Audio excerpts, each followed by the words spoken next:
ఇప్పుడు ప్రాసెసింగ్ చూద్దాం. ఎండుమిర్చిని రోట్లో వేసి అండ్ కల్లుప్పు మేము వాడేది అని దంచాల. ఇప్పుడు కొంచెం ఇలా ఫైన్గా దంచుకోవాలి.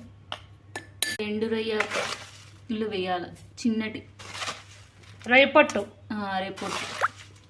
కొంచెం రాయలసీమ ప్రొద్దుటూరులో ఎన్ని అంటారు, మీరు ఏమంటారో కామెంట్ చేయండి. ఇప్పుడు మొత్తం ఇలా మిక్స్ చేసుకొని దంచుకోవడమే. దంచుకున్న తర్వాత పౌడర్ ఎలా ఉందో చూద్దాం. పౌడర్ ఇలా తయారవుతుంది.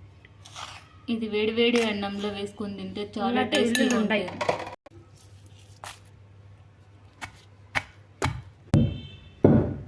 వేడి రైస్లో వేసుకొని తింటే ఉంటుంది రా చారీ.